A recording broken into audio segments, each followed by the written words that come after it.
Hello beautiful souls and welcome to my channel. If you're new here, my name is Aura and today we are going to talk about spiritual delusions, deceptions, and spiritual false and limiting beliefs.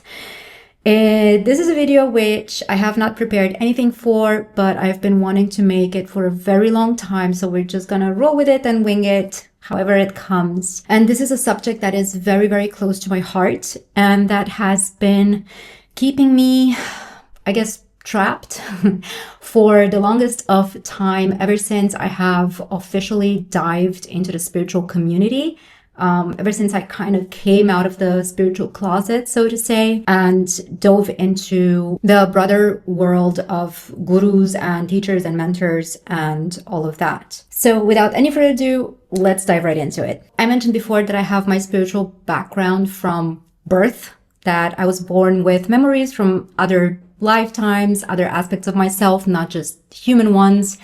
And I came into this world not understanding humanity, not understanding the density of this reality and of this matrix and the way humans function, why there's hatred in the world, why there is greed, why we have money, and all of that, why people need to possess things and pay for things, and why we can't just live happily and harmoniously with each other and just share everything among ourselves. Ever since childhood, ever since birth, I was able to perceive spirits. I was seeing not just human spirits, but also entities and shadow beings and many different forms of energy.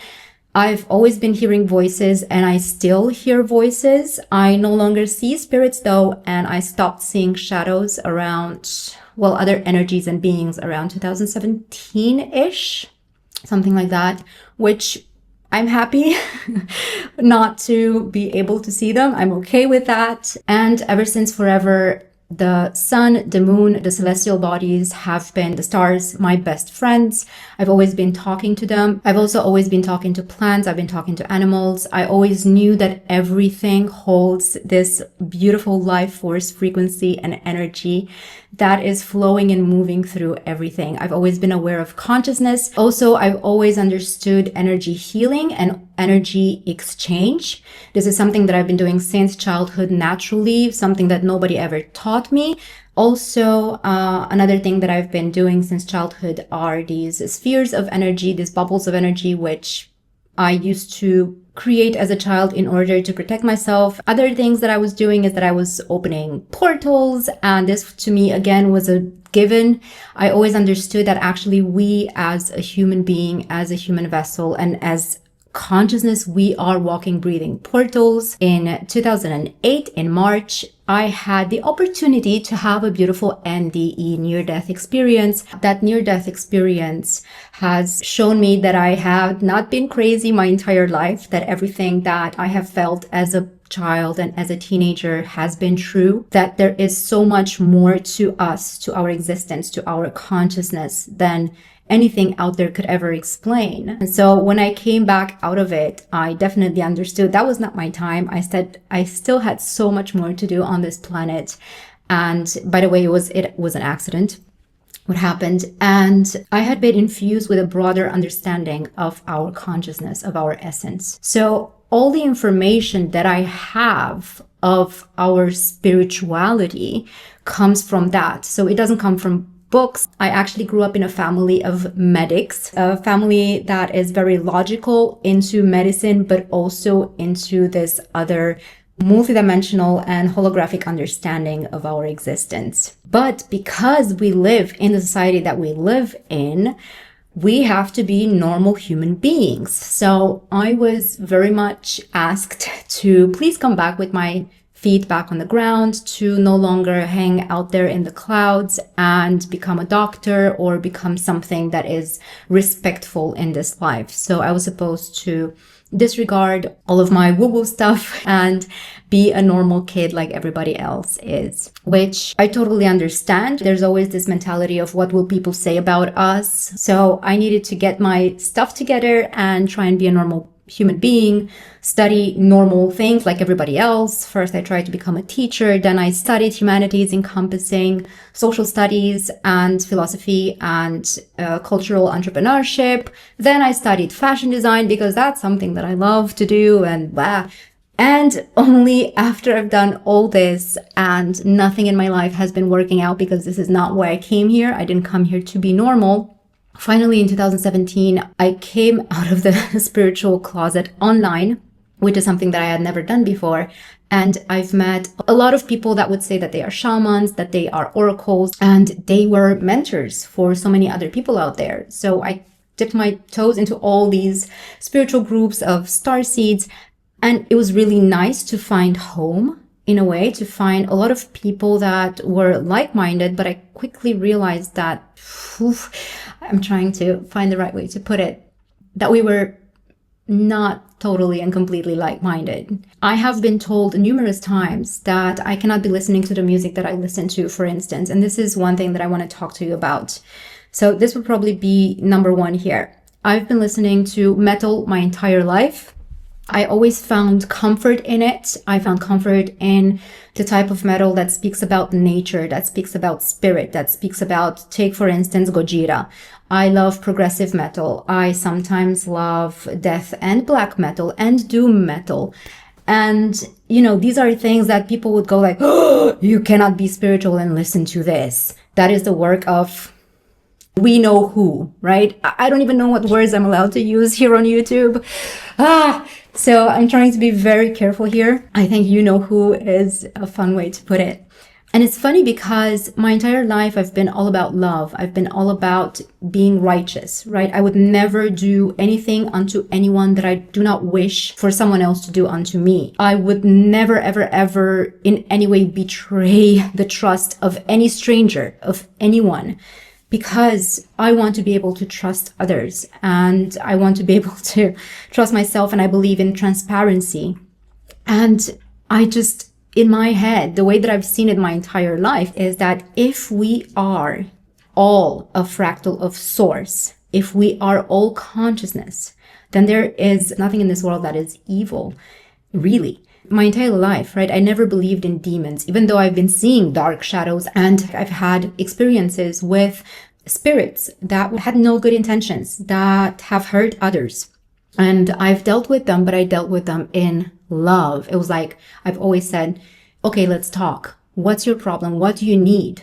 Can we just sit down and have a conversation? I always make sure that they feel loved, that they feel understood, that they feel seen, and that they return back home in love, because this is the most important thing. As I was dealing with this black shadow being, it was black shadow being, I sought out help from other mediums, from other shamans, from oracles, and all of them told me different ways of exercising this entity, how to bring in entities of love and purity to exterminate this entity. And nothing has ever worked. The only way I managed to liberate it and to liberate myself from it was when I welcomed it in love. I opened up my arms and I said, come here. Let's talk about it. What is it? What do you need? Tell me about it. And I welcomed it with open arms in love. And since then, it had followed me from the age of 4 until the age of 30, back in 2017. And since then, it just disappeared. It never came back. It followed me. It was with me in Romania, Sweden, Spain, everywhere I went and studied. It's been with me, and it gotten so bad that other people could see it as well. I talk about it in other videos, but only when I welcomed it in love, it finally liberated itself from me, and I got liberated from it. Because again, everything is love and everything happens in and through love. The fact that I listen to black or death or doom or progressive metal does not mean that I'm not like this with Jesus, for instance. Ever since I was a child, I've had a hard time with religion, specifically the Orthodox Church that I grew up with. I could never understand the way they operate. I could never understand the way they express themselves and the way they are and the way they hate everything that is not, that is something else. To me, this was like how can you be the messenger of love when you are so full of hatred and judgment? But when it came to Jesus, he was the only thing that made sense to me. Later, I dove into Buddhism, and then everything made sense to me again, because everything is spiritual, right? You cannot not be spiritual because you are spirit incarnate. Everything is spirit incarnate. Consciousness is spirit. As long as you're consciousness, you are spiritual. It is the entire spectrum of all that is. It encompasses everything that is good or bad. It goes beyond the polarity of good and bad, the unity of all within unconditional love and unconditional acceptance, which is pure divine essence of the all that is. It's consciousness. Consciousness is unconditional love and unconditional acceptance. When we love everything and anything, including ourselves, unconditionally, and we implement that love within each action, each thought, each word, each moment of our existence within the infinite now, that's when we have embodied the wholeness of all that we are, because everything also around us is a mirror of us. It's a reflection of us. And so to go back to the metal music, I'm going to be jumping all over the place in this video, if that's okay with you, but to go back to the metal music, these people who are judging others for listening to certain types of music have clearly not sat with that music, have not listened to the lyrics of that music, have not given it a second thought, just like religion segregates and separates everything, right? So then this is, to me, no longer practicing spirituality. It's practicing segregation, separation, limitation, and other things as such. The same way goes for the way that we dress, right? It's about the expression of the all that is. I have been told that I shouldn't be dressing in black. That, again, black is the color of you-know-who, that I shouldn't be wearing the accessories that I'm wearing, that it's all the work of you-know-who. So these highly self-righteous, divine people were telling me these things from up there on their extremely spiritual pedestal, thinking that they're doing me a favor. But all they did was actually help bury me in years of extra shame and extra self-doubt, because I already had all of that, right? I grew up being told that I shouldn't look the way I look. I shouldn't be listening to the music that I was listening to. I understand that it's extreme, and I understand that it's something that normal people don't want to have around them. And I get it. And I understand that it must have been really hard for my parents. And I'm so grateful for them. And I'm so grateful for them having patience with me. But I do believe that in some way I am here to, I guess, bring all of this in unity. And I know that there are so many beautiful people out there who are part of the spiritual community, who are metalheads and who do dress differently. And I'm so grateful for this, because it doesn't say anything about you being a bad person, actually. It says a lot more about the people that judge you. And if we are to look out there in the world, the murderers, the psychopaths out there, they all dress in a suit and a tie. They all try to fit in order to then weasel their way into whatever goal they need to reach. So people who look crazy and weird are usually the ones who are the biggest, brightest teddy bears. And I know this from personal experience because I've been hanging out with these people. Not to say that there are not those who are heavily damaged among these groups. Actually, we're all heavily damaged. And the idea of this whole thing is to dig ourselves out of it. So please, please, please know that whether you are loving metal music or whatever music it is that you're into, that's great. Whatever sparks your soul, whatever makes your heart sing and expand, that's what is right for you, period. Not what anybody else tells you. Same goes for your clothing. Same goes for everything and every single way you choose to express yourself. That is the right and correct way, no matter what anybody else tells you. This brings me to bangs. I've cut my bangs now because, as you know, I had blue hair, which I actually tried to turn into white hair. So I bleached it about 6 times within a few hours, and I ended up with just a few short hairs in the front. So I had to cut bangs. There was no other way for me, and just go back to my natural hair color. I was also told by spiritual people and by psychiatrists that if I have black hair, it means that, again, it's the you-know-who problem, and it means that I'm depressed. So I should not have my natural hair color, which is black. I should use chemicals and burn my scalp and destroy my health to be a happy monkey. About the bangs. Again, I've been told, and people say, that it covers the third eye, and that women have been tricked into wearing bangs and having bangs, and fashion for women says to have bangs so that they cover their third eye and have their senses blocked. I can testify that ever since I cut my bangs, my psychic abilities have been through the roof. I have been having more dreams about what's going to happen next. The next day, I've had so many premonitions, not just dreams, but I've had feelings this is going to happen, and then it happens. I've manifested things. I've created magic, miracles ever since I cut my freaking bangs. And I'm not a fan of them. It is what it is. It needed to be done. But I can testify that it's not true. And I think I've also avoided bangs for a very long time because of this thought, because it had been planted in my mind that it will close off the third eye. It's not true. Whatever we believe is true is true. So if you do strongly believe that it will cover your third eye and it will block your senses, then it totally will. Same goes for another thing that I've heard, and you probably have heard it too, is about wearing hats.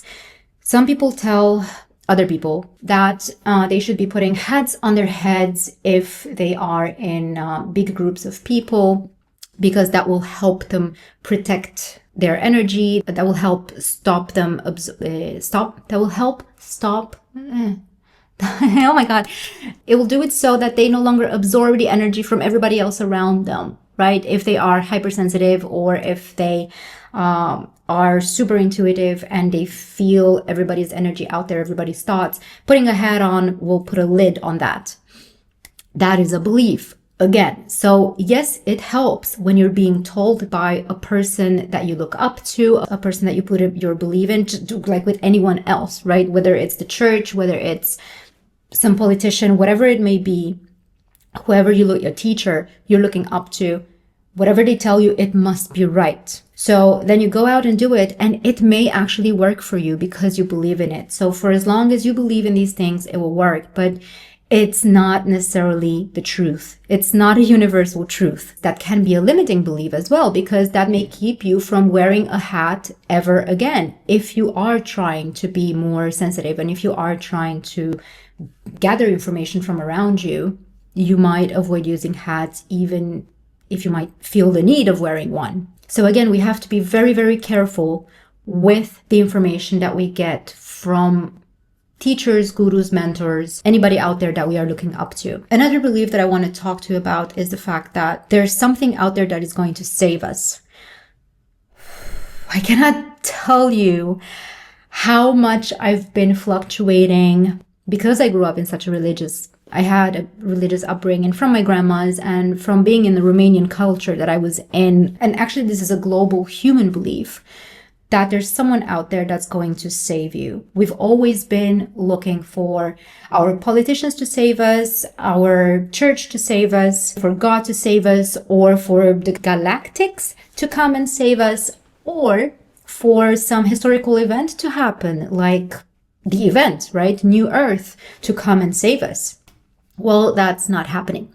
And that will never happen because that takes your power away. That means that you have to do nothing and stuff will just fall from the sky or will be simply given to you. This is not why we're here. We are here to work on ourselves. We are here to integrate our highest essence and our truth. Our highest essence is our pure personal truth within this body, within every action that we take, within our beliefs, within our thoughts, within our words. That is why we are here, to integrate our unique personal truth, period, and to live our lives from that, period. So nothing will come to save us. You are the savior that you have been waiting for. This is something that I mentioned before in my other videos, that a surgeon, a doctor can only do that much for you, right? A surgeon can fix your body through surgery, but then it's your own body that does the rest of the healing. The same when you go for a hypnotherapy session or any type of, healing session. The healer activates that part of you that knows how to heal itself. When you're having a hypnotherapy session, the practitioner will make sure that you get the answers that come from your highest truth, not from them, because the answers that come from other people to our problems are completely irrelevant. And we know that. The body knows that. This is why when we ask other people for advice, we won't necessarily follow that advice, because that advice has either not clicked, our subconscious mind is not ready for that advice yet, or it does not resonate with our innermost authentic essence and our own personal way of doing things here in this life. So what I want to tell you with this is you are new earth. We are already multidimensional. We contain all dimensions within ourselves. If you want to live the 5D way, you can. It's just a matter of implementing that. It's a matter of accessing your highest truth and implementing that. That's all that is, because your highest truth is love. You are pure love. It is deprogramming everything else that you have been taught that is not yours, so that you get to your core essence and embody that, which is love, your true self, your true authentic self. That is 5D and beyond. So you just have to embody that right here, right now. It's not about dying. It's not about separation of humanity. It's not about wars and 3 days of darkness and all of that. You are new earth. New earth is within you right now. You are your higher self. It's just a matter of living as that right now in every single moment of the infinite now.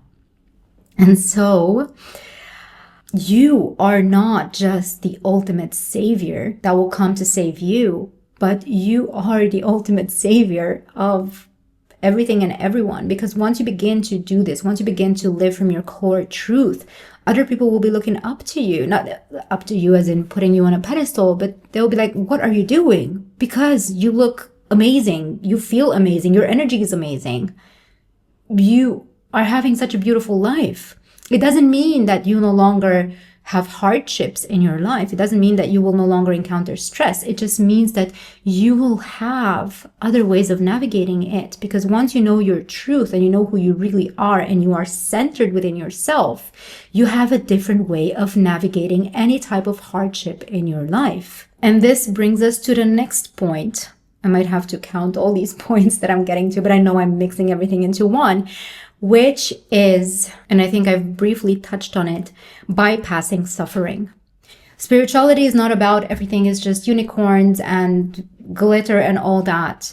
It is the entire spectrum of all that we are. It is looking at the gunk. It is seeing the gunk, seeing the horrors of the world, because by putting our heads in the sand, we are not resolving anything. And so it's important to look at all the darkness and whatever it is that we're calling negative, right, to that side of the world and of our reality and our consciousness, and not look at it from a judgmental point of view, because if we do that, we are just adding to it. And also not look at it from a pitying point of view, because then we are just adding to the suffering, but look at it with curiosity, as in, why is this happening? Where do I see this within myself? And what can I do to solve it? You don't have to solve the world's problems, but you solve the world's problems through yourself, through your own existence, through your own actions in your everyday life. It means to abstain from thoughts, words, behaviors that reflect the suffering that you disagree with in the world, that are part of that darker, denser aspect. By working with these aspects and by transmuting them within yourself, you are automatically making this world a brighter place through your own light. So bypassing darkness or suffering is only making it worse. Judging it is also just adding to it.